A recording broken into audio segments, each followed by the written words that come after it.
Hello and welcome everybody to 1956. In 1956, Jack Burke won the Masters. It was the first, or one of the first, televised Masters. And it was described as the toughest Masters ever. A huge group of pros were shooting 80s. It was pretty tough. And Jack Burke Jr. won. So congratulations to Jack Burke Jr. Spalding comes out with this in the 50s. Persimmon, vertical, face insert. Spalding was one of the big brands. Let's get this on the review table and have a closer look. We can always see some pretty obvious branding here. Spalding Top Flight on the crown. You can see how the face insert shows through the crown there. Face insert is vertical with the white in the middle, black on either side. We have a 4-screw diamond pattern here. Very 50s looking. Solid persimmon. You can see we have some wood loss right here.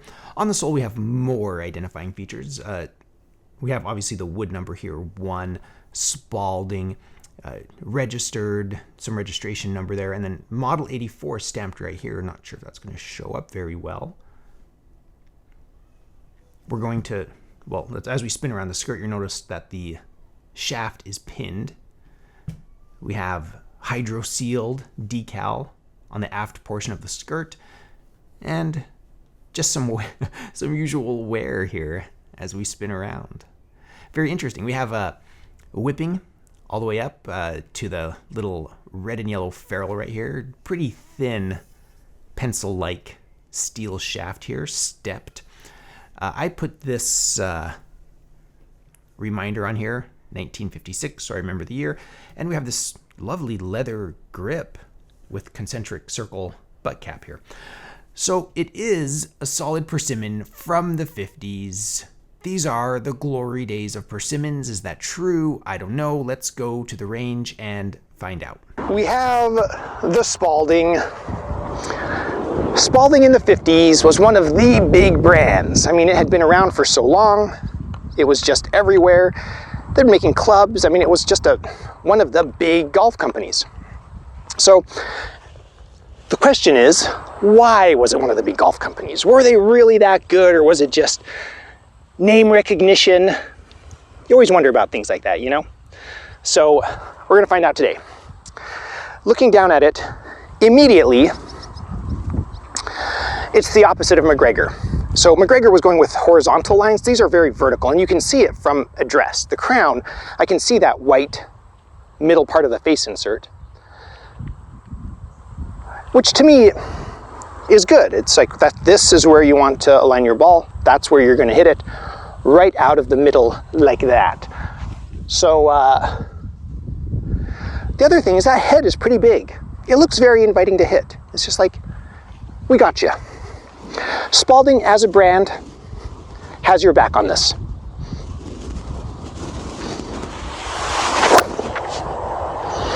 Look at the ball flight on that. It felt super, out of the screws, it felt super amazing. It just went right through that golf ball. It was just like the ball wasn't even there. Wow, so it looks inviting. It is inviting. I'm just gonna hit, I wanna do that again. It's just calling to me. Yes, let's go play some golf. We're here to golf. Let's go play. Oh, it's heaven. Why? Who needs titanium? Who needs it? Why would anybody? Drivers, the drivers are too big. We don't need them that big. We have Spalding, Top Flight, professional. We have the Who needs anything else? All right, let's see. I'm gonna do a more normal swing for like a titanium driver. I expect this to go a little bit to the right. We'll see if that's the case. And usually I tee them up a little bit more because I like hitting bombs. That doesn't look very high, but it feels a little bit higher than the last one. All right, let's see if I can do my normal. Normally I aim a little bit left and it works a little bit to the right. Yeah, amplified a little bit more than what I'm used to, but that's a very safe drive for me. So, oh my goodness, it's predictable. It's It feels good, it sounds good. Maybe I've been missing Spalding. Like, there's so much attention in the collector world about McGregor. Spalding made a world-class driver with this one. What is this, Model 84, Spalding driver, solid Persimmon? Look at this. Yes, yes. Yes. I love this thing already. Let me know your thoughts, memories, Spalding back in the day, in the comments below. On the range, this felt amazing. The simulator didn't go maybe as far as I wanted it to, but it was a very usable club. I wouldn't mind taking this out and gaming it. If I had to build a 50 set, this is quickly moving up to the top of my list just because it's so hittable. I want to talk a little bit about Spalding. So today we have our big four.